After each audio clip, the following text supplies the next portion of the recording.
नमस्कार, बुलेटिन में आपका स्वागत है। आपके साथ मैं हूं जीनत सिद्दीकी। शुरुआत करते हैं खबरों की। सीएम त्रिवेंद्र रावत दिल्ली दौरे से देहरादून लौट आए हैं। दिल्ली में मुख्यमंत्री ने प्रधानमंत्री मोदी से भी मुलाकात की है। सीएम ने प्रधानमंत्री को चमोली आपदा का अपडेट भी बताया कि आपदा के दौरान पीएम काफी चिंतित थे और 3 से 4 बार फोन भी उन्होंने किया। युद्ध स्तर पर मदद देने के लिए सीएम ने प्रधानमंत्री का धन्यवाद दिया। इसके अलावा बद्रीनाथ और केदारनाथ के पुनर्निर्माण को लेकर भी बातचीत हुई।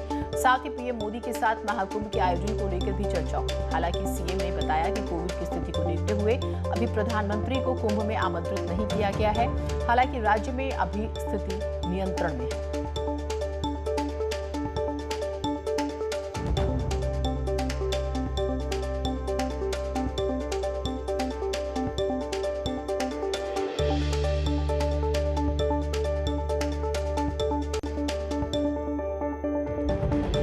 हर तरह के का सहयोग माननीय प्रधानमंत्री जी ने हमको किया। मैंने उनका आभार प्रकट किया और साथ ही कुछ बातें मैंने उनके सामने रखी।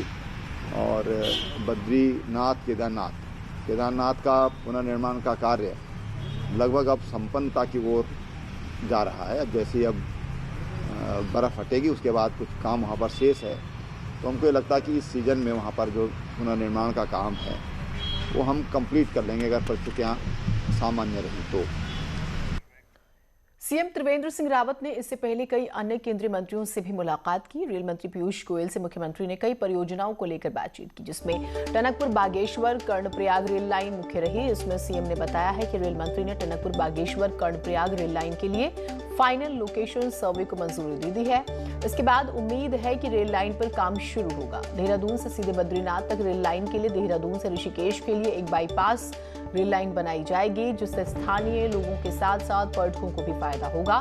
सीएम त्रिवेंद्र ने रक्षा मंत्री राजनाथ सिंह से भी मुलाकात की और उनसे चौकुटिया एयरपोर्ट को लेकर बातचीत हुई। बताया कि अल्मोड़ा के चौकुटिया में हवाई पट्टी प्रस्तावित है, जो कि सामरिक और टूरिज्म दोनों ही नजरिए से महत्वपूर्ण है। और बड़ी बात यह है कि चौकुटिया एयरपोर्ट बनने से गैरसैंण तक भी सीधी हवाई पहुंच हो जाएगी।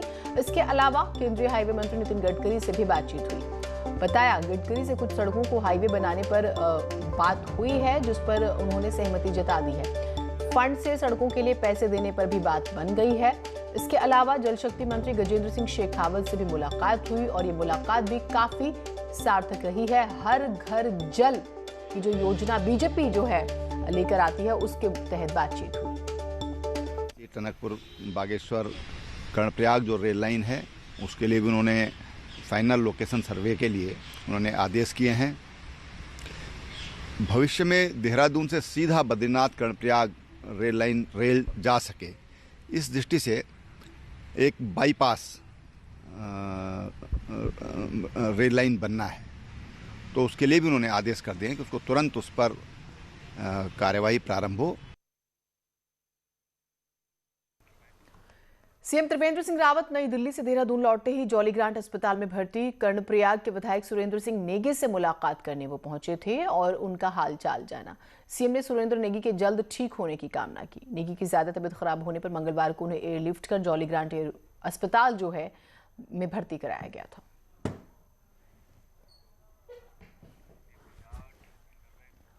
तो मुख्यमंत्री दिल्ली से वापस प्रदेश में लौट आए। कई कार्यक्रमों में आज वो हिस्सा लेंगे। सीएम स्मार्ट चीता पुलिस और महिला कमांडो फोर्स का शुभारंभ करेंगे। इसके बाद सीएम 12:30 बजे उधम सिंह नगर के दौरे पर जाएंगे। उधम सिंह नगर से लौटने के बाद सचिवालय में सीएम 2 मीटिंग में शामिल होंगे। जल जीवन मिशन और कुंभ कार्यों की भी वो आज समीक्षा करेंगे।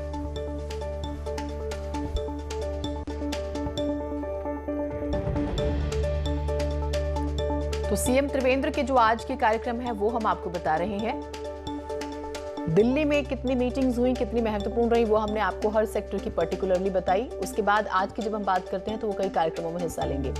स्मार्ट सिटी चीता पुलिस, यानी कि आज सीएम स्मार्ट चीता पुलिस और महिला कमांडो फोर्स का शुभारंभ करेंगे और इसके बाद 12 बजे उधम सिंह नगर के दौरे पर जाएंगे। उधम सिंह नगर से लौटने के बाद सचिवालय में 2 मीटिंग्स में वो शामिल होंगे।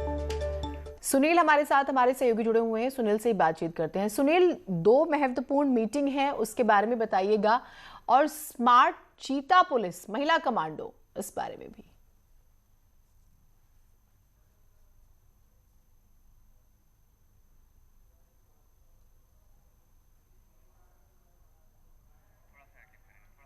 शायद आवाज जो है वो नहीं पहुंच पाई, टेक्निकल प्रॉब्लम। सुनील, आपसे दोबारा से बात करने की कोशिश करते हैं, थोड़ी सी टेक्निकल प्रॉब्लम हो रही है।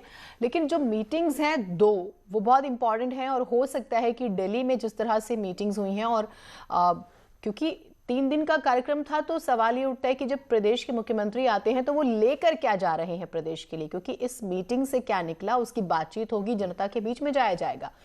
तो ये जो 2 मीटिंग्स है, हो सकता है इसमें इस पर चर्चा हो। दूसरी बात ये कि आज जो है चीता पुलिस महिला कमांडो फोर्स की जब हम बात कर रहे हैं, इसका शुभारंभ होगा और आपने देखा कि कुंभ में जो है कुछ महिला जो कमांडोज हैं उनकी तैनाती होगी। तो क्या इसको लेकर भी कोई बड़ी बात हो सकती है? सुनील हमारे साथ जुड़े हुए हैं। सुनील, अगर आप मेरी आवाज सुन पा रहे हैं तो बताइएगा इन 2 मीटिंग्स के बारे में। दिल्ली गए, वहां से क्या लाए, ये जहन में रहेगा इस मीटिंग में सेंटर में, और महिला कमांडोज के बारे में भी बताइएगा। देखिए जिन्नत, जो महिला कमांडो फोर्स है, करीब 20 महिला जवान इसमें हैं और ये उत्तराखंड की अपनी पहली कमांडो यूनिट है।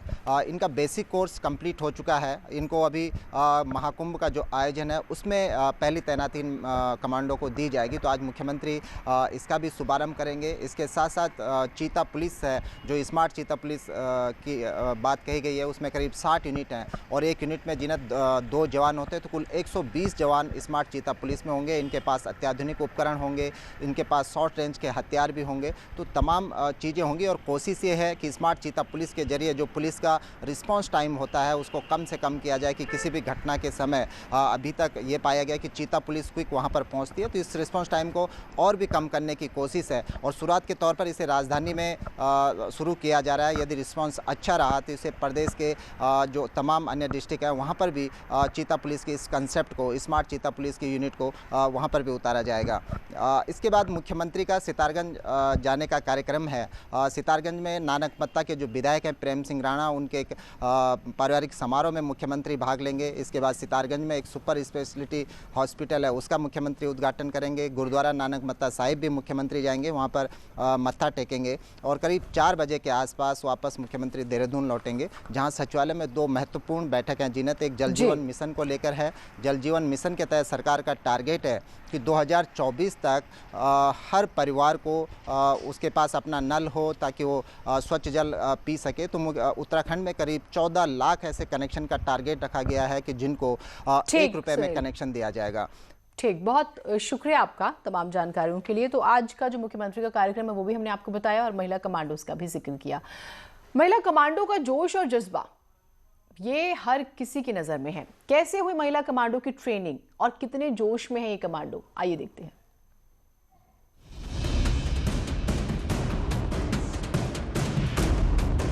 दुश्मन पर निशाना,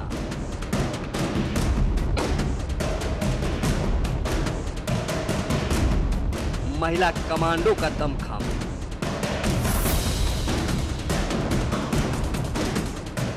फौलादी इरादे और हौसला बुलंद।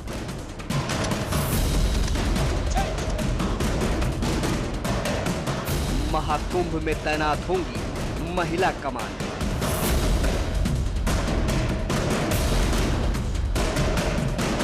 कहते हैं कि आंच से तपकर ही सोना कुंदन बनता है, लेकिन नरेंद्र नगर में आग की लपटों के बीच तैयार हो रहा है महिला कमांडो का विशेष दस्ता। ये है उत्तराखंड की महिला पुलिस, जिन्हें विशेष ट्रेनिंग देकर कमांडो के तौर पर तैयार किया जा रहा है। 22 महिला कमांडो का ये विशेष दस्ता ATS का हिस्सा बनेगा, जो आतंकवाद के खिलाफ लड़ेगा। इन महिला कमांडो को मोर्टार समेत हर तरह के हथियार चलाने की ट्रेनिंग दी जा रही है और 24 फरवरी को सीएम त्रिवेंद्र सिंह रावत महिला कमांडो स्क्वाड की तैनाती को हरी झंडी दिखाएंगे। इनकी पहली तैनाती हरिद्वार महाकुंभ में की जाएगी। ट्रेनिंग से संतुष्ट महिला कमांडो भी अब दुश्मन से 2-2 हाथ के लिए तैयार है। सर, इसके लिए मैं थैंक्स करना चाहूँगी हमारे सीएम श्री त्रिवेंद्र सिंह रावत जी का, ऑनरेबल DGP सर का, कि उन्होंने पहली बार महिला कमांडो का गठन किया है। ये वुमेन एम्पावरमेंट का बहुत बड़ा एग्जाम्पल है। इससे और महिलाओं को भी प्रेरणा मिलेगी कि वो केवल घर के अंदर ही कामकाज नहीं कर सकती, बल्कि बाहर जाके दुश्मनों के साथ भी वो लड़ाई कर सकती हैं। जैसे सर एक ग्रैंड मास्टर सिफूजी सर का एक मिट्टी सिस्टम है, उसके अंडर हमने survival tactic, extreme survival tactic सीखी, काउंटर टेररिज्म सीखा, काउंटर इंसर्जेंसी सीखी। वरिष्ठ पुलिस अधिकारियों के मुताबिक उत्तराखंड पुलिस में पहली बार महिला कमांडो दस्ता तैयार किया गया है और जल्द ही इन्हें एनएसजी और ग्रे हाउंड जैसे ट्रेनिंग सेंटरों में भी भेजा जाएगा।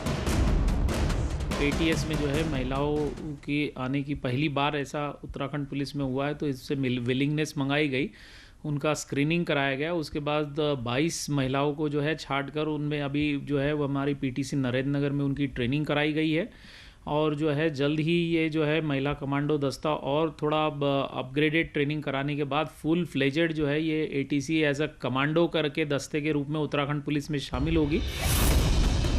महिला सशक्तिकरण का इससे बेहतर उदाहरण नहीं हो सकता, क्योंकि अब महिलाएं उन क्षेत्रों में भी पुरुषों से बराबरी कर रही हैं जिन्हें कभी महिलाओं के लिए नहीं माना जाता था। और जल्द ही ये महिला कमांडो भी आतंकवाद की लड़ाई में पुरुष कमांडो के साथ कदम ताल करती नजर आएंगी। उत्तराखंड की मातृशक्ति का लोहा पूरा देश और दुनिया मानता है, लेकिन अब इस मातृशक्ति का लोहा आतंकी भी मानेंगे। कैमरा पर्सन दीपक उपाध्याय के साथ मैं सत्येंद्र वर्तवाल, न्यूज़ 18 देहरादून। उत्तराखंड विधानसभा का बजट सत्र 1 मार्च से गैरसैंण में होगा। विधानसभा अध्यक्ष ने अधिकारियों के साथ सत्र की तैयारियों की समीक्षा की। सत्र के लिए नियम कायदे भी जारी कर दिए गए। सत्र में शामिल होने के लिए चाहे विधायक हो या फिर कोई अन्य कर्मचारी, सभी को RT-PCR टेस्ट की नेगेटिव रिपोर्ट लानी होगी। हालांकि जिन लोगों ने कोविड वैक्सीन की दोनों डोज लगा ली है उन्हें टेस्ट से छूट होगी। मीडिया के लिए भी लिमिटेड पास जारी किए जाएंगे। इसके अलावा दर्शक दीर्घा में भी एंट्री बैन होगी। बजट सत्र के लिए अब तक विधानसभा सचिवालय को 593 सवाल मिल चुके हैं। ऐसे में सत्र के हंगामेदार होने के पूरे आसार हैं। अंदर विधान भवन के अंदर श्रीनगर में जो रास्ते में है और विधान परिसर में भी ये व्यवस्थाएं इस साइड में और उधर कुमायूं की साइड में भी जो हमारे हेडक्वार्टर्स हैं जिले के, वहाँ पे ये सुविधा उपलब्ध रहेगी। जो माननीय विधायकगण अन्य लोग जब आएंगे उनका RT-PCR टेस्ट होगा। अल्मोड़ा के सिविल जज पर हाईकोर्ट ने बड़ी कार्रवाई की। हाईकोर्ट ने अल्मोड़ा के सिविल जज सीनियर डिवीजन न्यायिक मजिस्ट्रेट अभिषेक कुमार श्रीवास्तव को तत्काल प्रभाव से निलंबित कर दिया और सिविल जज को देहरादून अटैच कर दिया गया। रजिस्ट्रार जनरल धनंजय चतुर्वेदी की ओर से बाकायदा इसका आदेश जारी किया गया। न्यायिक मजिस्ट्रेट के खिलाफ शिकायत मिली थी कि वो और उनके परिवार के लोग चंद्रमोहन सेठी नामक व्यक्ति के निजी वाहन का उपयोग दिल्ली, नोएडा, गाजियाबाद जाने के लिए करते हैं। चंद्रमोहन सेठी पर 2013 से ही कई आपराधिक मामले अल्मोड़ा कोर्ट में चल रहे हैं। अनिल बलूनी अपने गांव के दौरे पर हैं और बीजेपी के मेरा बूथ सबसे मजबूत अभियान के तहत बलूनी अपने गांव के पन्ना प्रमुख बने हैं। बलूनी अपने पैतृक गांव नकोट में पन्ना प्रमुख बने। बीजेपी के कोट मंडल अध्यक्ष ने बलूनी को पन्ना प्रमुख बनाया, जिसके बाद बलूनी ने कहा है कि वो राष्ट्रीय दायित्व के साथ साथ अपने बूथ पर भी सक्रिय रहेंगे। बीजेपी में 30 वोटर्स पर एक पन्ना प्रमुख बनाया जाता है और इन सभी 30 वोटर्स को कन्विंस करने की जिम्मेदारी भी पन्ना प्रमुख की होती है। बलूनी के अपने गांव पहुंचने पर स्थानीय गाजे बाजे के साथ स्थानीय लोगों ने उनका स्वागत किया और आज वो हल्द्वानी के दौरे पर जाएंगे। कोई भी ऐसा पल नहीं रहा जब उत्तराखंड के विकास, उत्तराखंड के सरोकारों के लिए मैं काम नहीं कर रहा था, लेकिन मैंने कहा कि प्रवास के कार्यक्रम आज से शुरू करूंगा। तो आज मैं अपने यहाँ गांव आया हूँ और आज से अब अपना धीरे धीरे लोगों से मिलना, चाहे रोड कनेक्टिविटी हो, चाहे ट्रेन की कनेक्टिविटी हो, चाहे एयर कनेक्टिविटी हो, इन सब को लेकर हम लोग काम कर रहे हैं। हमारी सरकार इस पर काम कर रही है। हम एक ऐसा उत्तराखंड बनाना चाहते हैं कि जो वाकई पूरे देश के लिए और दुनिया के लिए आदर्श राज्य हो। उस सब के लिए हम लोग काम कर रहे हैं। खबर आ रही है यहाँ 31वीं वाहिनी PSC में तैनात महिला कांस्टेबल ने खुदकुशी की कोशिश की। कांस्टेबल एकता चौधरी ने पेट्रोल छिड़ककर खुद को आग लगाई। स्थानीय लोगों ने आग को बड़ी मुश्किल से बुझाया। हालांकि इस दौरान महिला सिपाही काफी गंभीर रूप से झुलस गई हैं और रुद्रपुर जिला अस्पताल में भर्ती उन्हें कराया गया, जहां से उन्हें हायर सेंटर हल्द्वानी रेफर किया गया है। एकता चौधरी के पति का कुछ साल पहले निधन हुआ था और पति की जगह पर एकता को नौकरी मिली। हालांकि अभी तक आत्मदाह की कोशिश क्यों की, इसकी वजह साफ नहीं हो पाई है। कहना है 35% बर्न है उसको। यहाँ चूँकि ICU नहीं है तो डॉक्टर ने इसको सुशीला तिवारी के लिए रेफर कर दिया, उसको सुशीला तिवारी के लिए भेजा। खबर रुद्रप्रयाग से है। यहाँ उखीमठ ब्लॉक के राउलैक इलाके में बोलेरो गाड़ी हादसे का शिकार हुई है। हादसे में एक शख्स की मौके पर ही मौत हो गई। 4 अन्य लोग घायल हो गए हैं। घायलों को उखीमठ के अस्पताल में भर्ती कराया गया, जहां उनकी हालत गंभीर है, इनका इलाज चल रहा है। बताया जा रहा है कि ऊखीमठ राउलेक जग्गी भगवान रोड पर यह हादसा हुआ। गाड़ी 60 फीट गहरी खाई में गिर गई।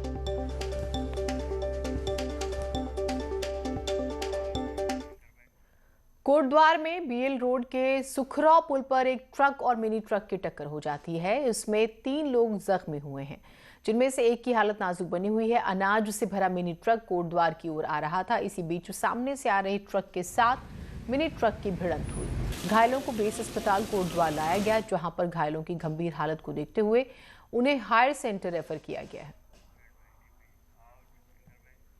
देहरादून से कर्णप्रयाग शराब लेकर जा रहा एक ट्रक श्रीनगर के पास मलेथा टेरी हाईवे पर पलट गया। बोरगांव दुगड्डा के पास यह हादसा हुआ। बाद में स्थानीय लोगों ने ट्रक ड्राइवर को बाहर निकाला और अस्पताल पहुंचाया। ट्रक में 400 पेटी शराब थी, जिसे कर्णप्रयाग आबकारी गोदाम पहुंचाया जाना था। बड़ी खबर देहरादून से आ रही है। राज्य से 7 आदमखोर गुलदार गुजरात भेजे जाएंगे। चुड़ियापुर रेस्क्यू सेंटर में इन्हें रखे गए। ये 7 गुलदार अब गुजरात के जामनगर में मौजूद रेस्क्यू सेंटर में शिफ्ट होंगे।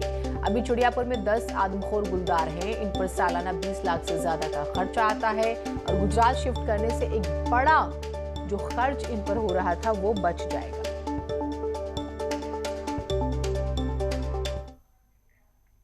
चमोली से खबर है। यहां रेडी गांव के ऊपरी हिस्से में ऋषिगंगा नदी पर झील बनी हुई है। लगातार निगरानी इसकी की जा रही है। अब झील से पानी की निकासी बढ़ाने की कोशिश भी जारी है। यहां एसडीआरएफ और स्थानीय लोगों ने झील के पास से मलबा हटाया। करीब 20 से 50 फीट मलबा हटाकर पानी का जो प्रवाह है उसे बढ़ाया गया, ताकि झील से पानी की मात्रा कम हो सके और निचले इलाकों में खतरा कम हो।